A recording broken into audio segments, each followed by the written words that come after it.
The Air Forces won the skies over Europe, but the fight to invade France is yet to come. More than 1 million ground troops all over England ready themselves and their equipment for the invasion.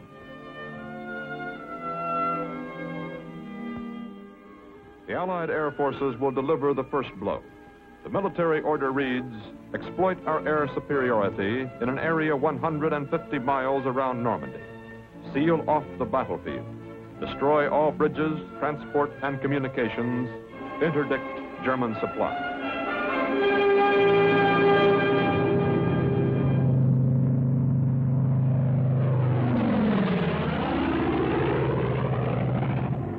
The coast of France.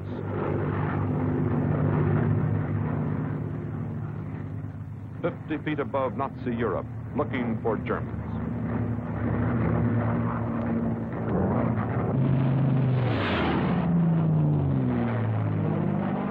Target ahead, barge traffic on the rivers of France. Waterborne ammunition train.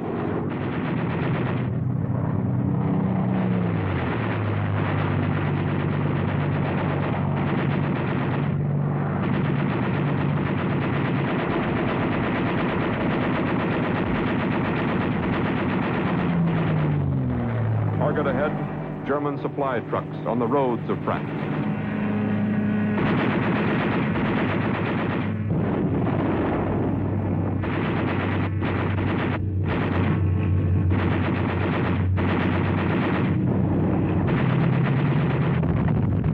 Ahead, the railways of France, prime mover of all German supply to their coastal defenses.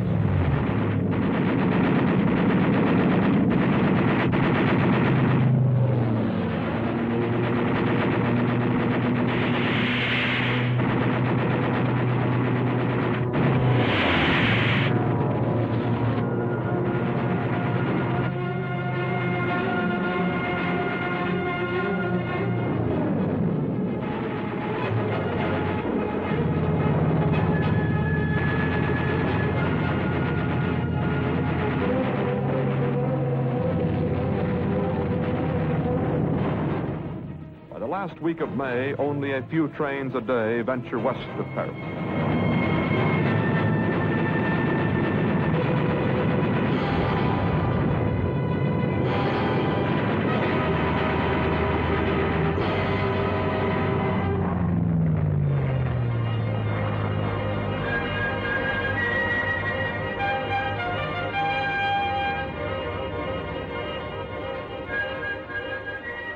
June 6th, 1944.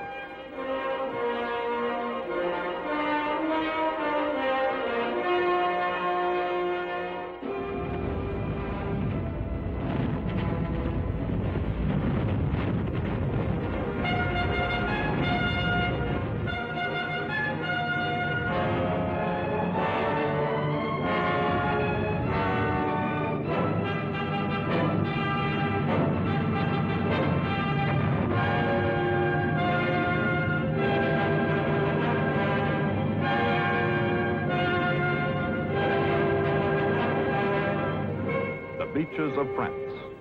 Ahead, the liberation of Europe.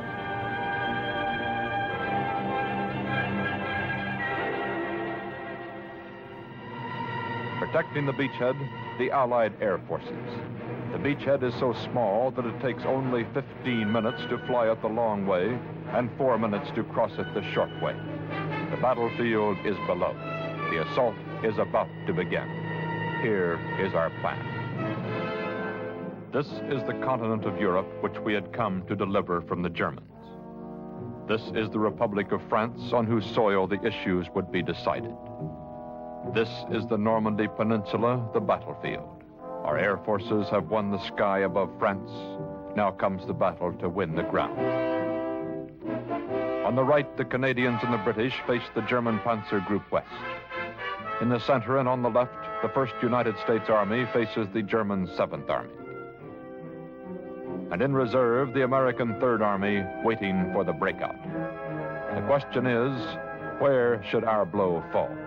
The answer is here, beyond Saint-Lô, the center of the line.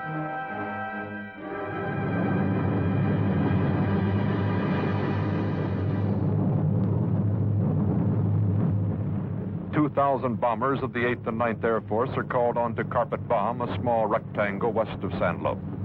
2,000 bombers unload in an area of less than 6 square miles.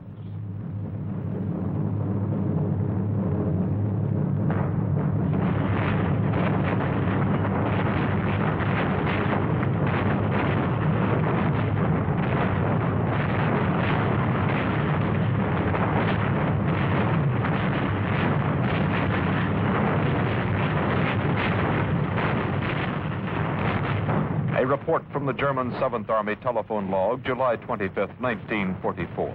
Quote, "At noon, nothing is visible but dust and smoke. My front line looks like the face of the moon. All the forward Panzer Grenadier positions are knocked out. At least 70% of my troops are out of action, dead, wounded, crazed, or numb. The situation is hopeless." End quote.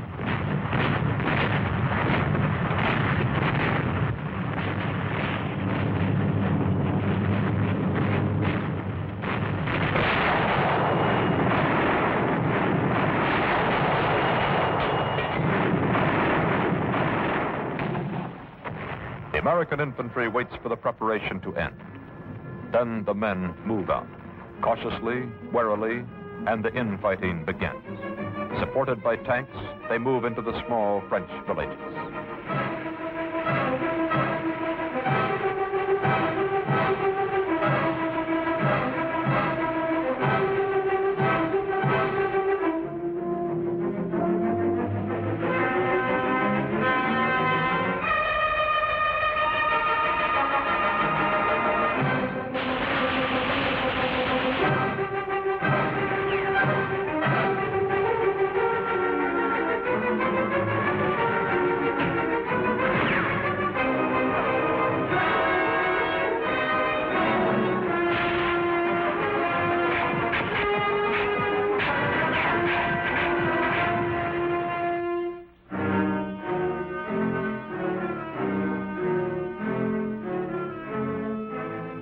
The German Panzer Lehr division is decimated.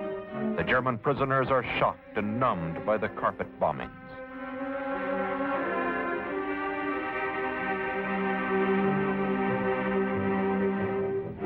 They say they have never seen anything like it. They have had enough. Too much. Now the 3rd United States Army is committed and pours through the breach. A massive, staggering blow, and the whole character of the war has changed. The war of attrition has become a war of movement. A war on foot has become a war on wheels and wings.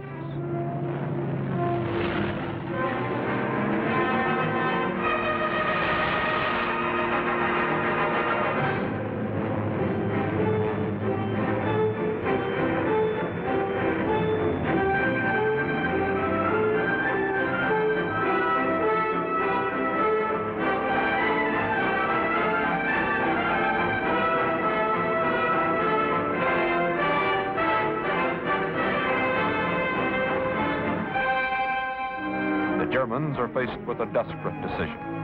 The Army staff wants to retreat to the Seine and make a stand. Anchor the line at Paris, make the Allies fight for the city, and give it to them in rubble. But Hitler refuses to retreat. On the morning of August 4th, 1944, he overrides all objections and calls for a counterattack. Here is his plan. The American Third Army is moving rapidly into Brittany. It has a narrow constriction between the sea and Mortain through which its supply route must pass. Hitler's plan is to begin by retaking Mortain. He calls on the last available reserves of German armor and German planes. Once Mortain is taken, the drive can continue to the sea. This will break the American Third Army and force a discontinuation of the whole Allied attack.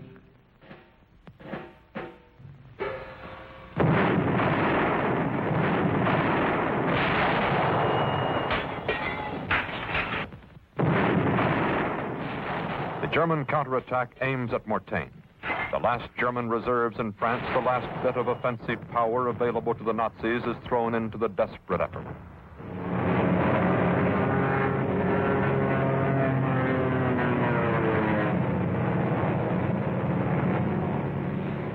The Luftwaffe, almost completely absent since D-Day, makes its first appearance in strength.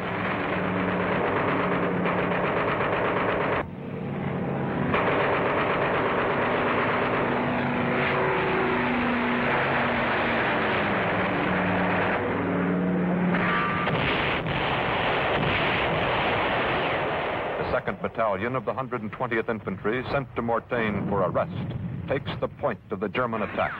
The German drive cuts off the battalion.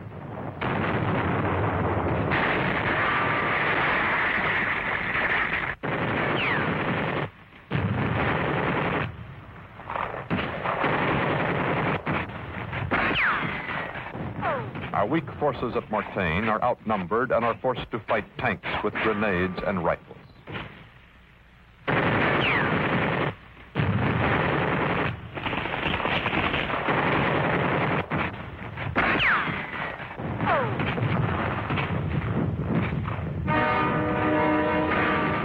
German tanks envelop Mortain.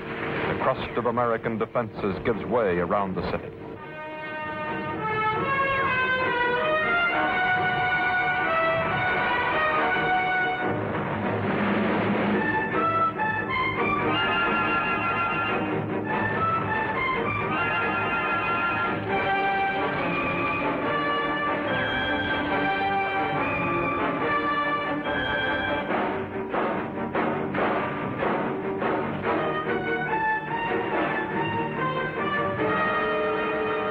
Mortain falls to the Germans, and a number of Americans are captured.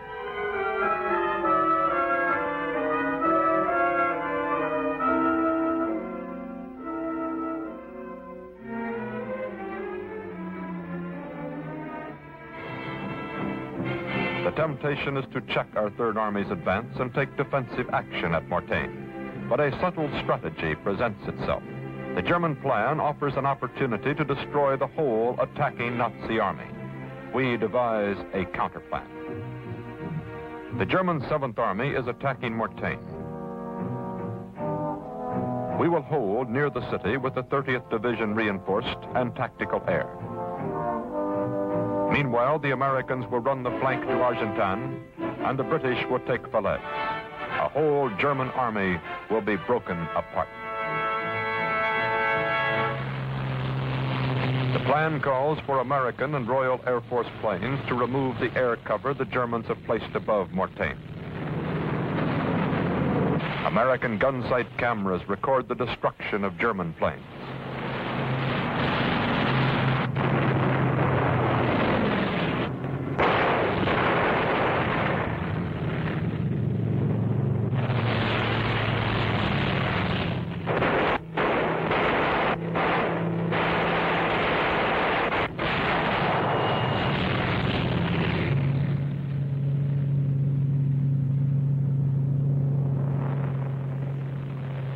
The key to the winning of France is the air-ground team. Each of these tank columns is supported by fighter bombers. The war on wheels and the war on wings are tied together by radio. An Air Force officer rides in a tank near the head of each column. When the ground forces run into resistance and are forced to halt, the word is flashed to the Air Force liaison officer.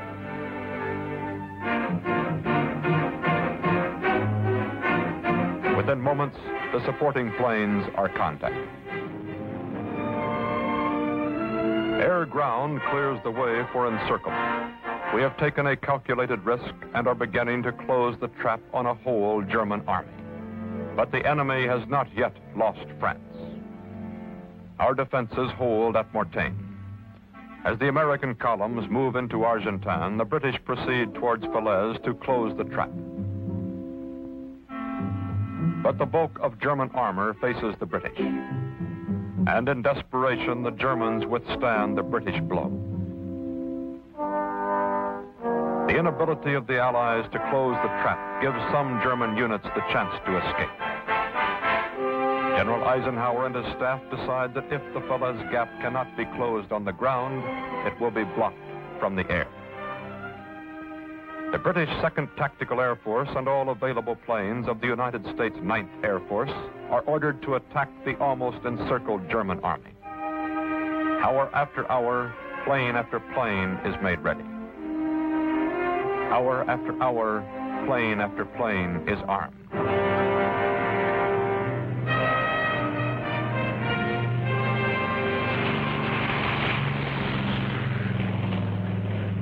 Throughout the Allied armies and air forces, there is, for the first time, the sudden realization that the Nazis are trapped in France.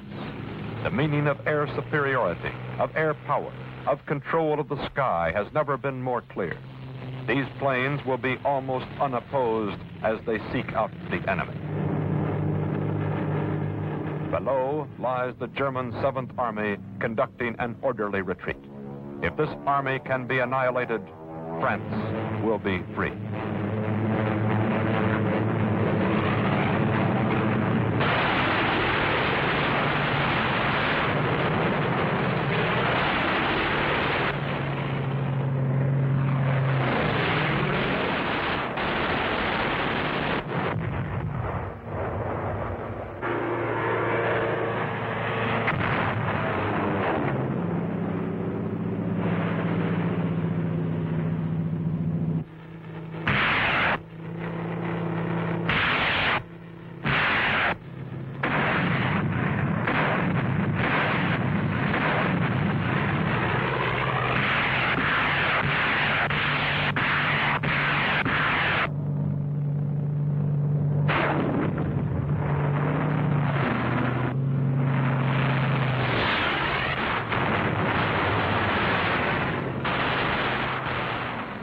An airplane cannot hold 1 mile of ground, nor can it be represented as a line on a map.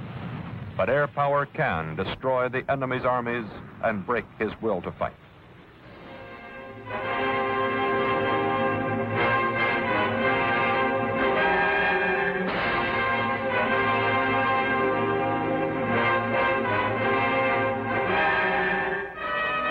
Against 125,000 troops, against 5,000 vehicles, we sent our air might. And after our strikes, the German 7th Army is broken. There can be no stand this side of Paris. The bulk of the tanks and trucks is destroyed within the pocket.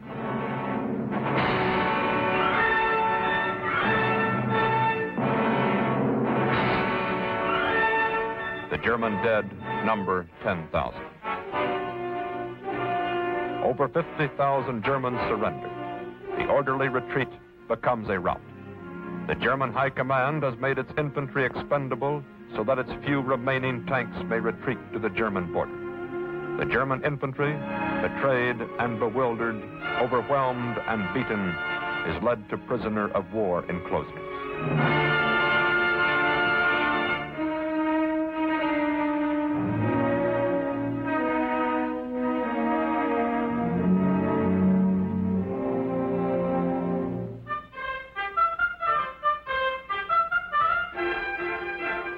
The honor of liberating Paris is given to the Free French.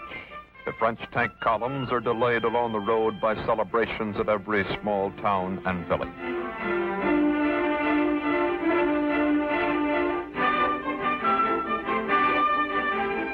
The French are understandably slower than they might have been. In Paris, the FFI, the Maquis, the whole underground, the whole city arises. Paris is ready for liberation. Frenchmen take up guns hidden since 1940. The streets are barricaded. As the Germans retreat, the Parisians strike at them.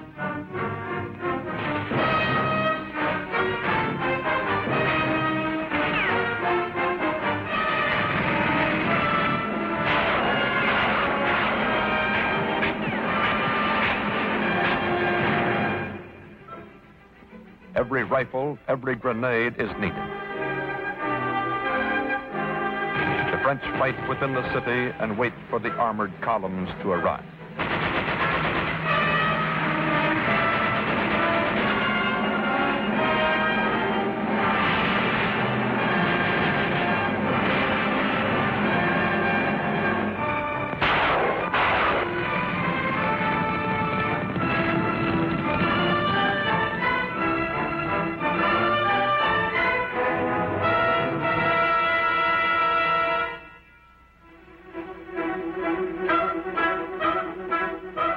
24th of August, 1944, Allied tanks enter Paris.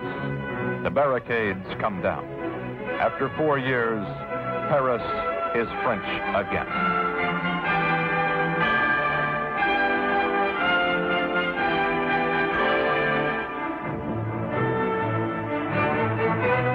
In war, most days are filled with filth and destruction. Most days are days out of one's life. But this is a day with meaning. This is the day Paris is free.